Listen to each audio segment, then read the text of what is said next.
Transforming worry. Worry is a bit different from anxiety in the way I'm understanding it. Anxiety is something deeply embedded in our whole system. Worry is a habit. So here I'm going to look at worry. I'm going to really explore, well, how do we transform the habit of worrying, and where does it come from? It's interesting, really, worry, because when you worry about something, obviously you're worrying about the future. And I'm not going to tell you lots of wise things about how you should live in the now, and that, that's not what I'm going to be doing here. I don't want you to have that worry as well. But what I do want to explore is maybe the roots of worry. Like, worry is actually a form of narcissism. It's a form of self-obsession, because you're actually indulging in like a real kind of, it's self-indulgent. It's a part of you that is feeding a kind of mindset inside yourself that is not good for you, but you can't, you don't know how to change it, or you've just got into the habit of worrying about things. And then what it does is it just makes you a kind of nervy, edgy, unrelaxed, tense, tight kind of person. And that's not who you are. And you know this. That's why you're listening to this now. Because you kind of need to, we all need to find our way back to the joyous, the child, the person in us that loves freedom, that loves, all the things that you've forgotten since you were young, and, your dreams that you had as a child. Like, it's all been taken over by this sort of heaviness. What is this heaviness that we allow ourselves to indulge in? That's where you'll see it's a habit. And habits can be broken. They can be changed. They can be transmuted. So that's the good news. And quite easily. The best way to change a habit is to change it from one thing into something else. It's really hard to just stop a habit. It's really hard to kind of stop addiction if you're addicted to something. The easiest is that you just transfer your addiction from one thing to something healthier. And that's what we're going to do here. That's the invitation to you. So what I want to invite you to think about is, how can we create a new habit? And that new habit is, I'm going to call it the art of ease. The art of ease. How to relax. Instead of worry, we're going to relax. Every time you find yourself worrying, we're going to remind ourselves of something. And this is just like a one-liner. Come from an ancient Chinese sage called Chuang-Tzu. He said, this wonderful one-liner, here it is, this is your creed. Easy is right.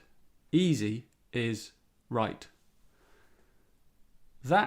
Those three words, I want to invite you to make them the basis of your life. Easy is right. What do I mean by easy is right? What I mean is that there are lots of decisions we have to make in life. There are lots of paths that we take. And where you've got to now in your life, it's the result of many decisions you've made, many paths you've taken, and it's taken you've taken on things, you've taken on responsibilities. Probably you've taken on certain habits and kind of things that you have around you, and ways, and worrying is one of those. And so, the thing to understand is that you're naked right now, right? You're naked. So you can start again. Like, in every moment we're naked. We're here before infinity. So we have paths open to us. And it doesn't matter what paths we've taken in the past. Doesn't matter how many paths we've taken or where they've led us. Right now, we stand at the crest of a new decision. Shall I go this way? Shall I go that way? Shall I eat this? Shall I eat that? Shall I speak to that person in this voice or in that voice? Shall I think like this or shall I think like that? You know, we have all these options open to us. So what I want to suggest to you is that when you're next faced with a choice, think of these words, easy is right. And go, well, why don't I take the easy one? As human beings, we have this crazy sort of brain that wires us. And it's like rooted often in our childhood that we have taken these difficult paths, these paths that even though they might look at one way or another to us, like they end up making our life more complicated because we take the hardest path. And so if you are a worrying person, this is a great practice for you. Take the easier path for a while at least. Just try it. So you know, can I give you an example? I don't know, you're trying to decide where to go on holiday. You've got some choices. Like, there's this set of choices and there's this set of choices. And you start moving towards this set of choices, and it just proves difficult. Like, you can't get hold of them on the phone, or the internet thing goes down, and so you're like, oh, perhaps it's meant to be. Perhaps it's life telling you something. Like maybe there's another way. Maybe there's something else. So you just let it go. Just let it go. And go, well, there must be an easier way. And maybe for a moment the easier way is not to do anything. Or maybe something is waiting to replace that previous idea. So just be open and available to other ways, other decisions. And try making life easier on yourself. Like just don't take on those responsibilities and complexities for a while. You know, I'm not asking you to give up on your dreams. I'm just saying, make things easier. And that can become a new habit, you know, that you start taking easier pathways. Now, there's a slight subtlety to this, because sometimes between two paths, the one that looks easiest is not the easiest. And the one that looks hardest is actually the easiest. So how do we know? Simple answer, intuition. You know. And if you take the wrong way, you'll soon learn. You know, you'll soon come back and you'll go, oh, I didn't listen to my intuition. You know, because what the intuition does is it just measures the correct path for you. And the correct path is always the easy path, even if it's difficult. Yeah? It means that difficulty or that challenge will be a challenge that you can surmount easily, as opposed to an obstacle that just becomes a nightmare, you know, but you keep soldiering on instead of just backing off and admitting that you've been wrong and that you didn't listen to your intuition, and that's why you're struggling, right? So following your intuition, following a flow, what your intuition will do is it will begin to put you in touch with the flow. You know, we had this expression, you know, being in the flow. You know, we hear it sort of a new age expression. I'm in the flow. It's a great cliche. This is for you. Be in the flow. Find your flow. Anyone that finds their flow in life, it's because they found the easy path. That's why it's a flow. Everything's flowing. You're just sliding from one thing to the next. It's just, there's this beautiful unraveling. It becomes easier and easier. And the more you live like that, the more you relax inside yourself, the more deeply you breathe, the more free you feel, the happier you feel. You know, it's really simple, actually, really simple. And what happens is that you forget to worry.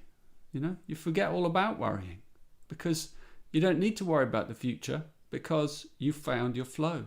You found that you have inside you a means to know which path is easy. And the more you do trial and error with those paths, the more you'll realize, I didn't quite follow the intuition that time. Okay, I'm coming back, I'm resetting, and the next time, here we go, let's go this way. That's the easy one. That's the fulfilling one. And soon we create a sense of surrender deep inside our being. And we realize that life itself is supporting us. It's holding us in this rhythm, in this flow, in this effortlessness. And these cliches that you may have heard before, life, effortless being or effortless flow. It's like you actually finding it yourself. You're actually living like that.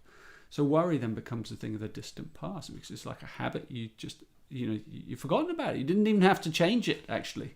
You didn't even transform it. You just shifted the habit. You just shifted the perspective into this new perspective of finding your flow. And, it's easy. The thing I'm giving you, there's the irony. This is not difficult. This is easy. This requires you to, right now, I'm inviting you to take this easy path in life. And I'm not going to say, it'll be hard in the beginning, because it won't. It's easy from the beginning. From the moment you stop listening to this, it's easy. And you might have to kind of listen to this a few more times just to remind yourself. Pen everywhere. Easy is right. Easy is right. Easy is right. Right is easy. Right is easy. You can reverse it. And then you'll find that you find this flow and this rhythm and a sense of being, a sense of just being. All the things of the mind begin to drop away, all the worries, all the what am I supposed to do? Where am I supposed to be? What's the, how shall I behave in this situation? How shall I deal with this problem?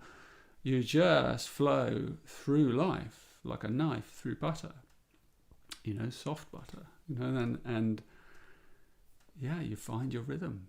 And then life itself is answered by your living in a sense of surrender, in a sense of flow, in a sense of pure being. And when you live from that place of pure being, you don't need to know the answer to anything. You don't need to know where you're going. You don't need to know where you've come from. That's when you come into the now, into the present moment, because you've just found this easy flow. And you can look around you and you'll be inspiring to people, because they'll look at you and you go, how is it you've created this life for yourself? How is it you're so relaxed? How is it that you laugh like you do? Because, most of us have forgotten our laughter. And easiness opens up the belly and the breath so that we can belly laugh again, so that we can smile, and it brings good fortune to our life, and it brings simplicity. It brings all these gifts. So easy is right. Let that be the gift that you give yourself from now on.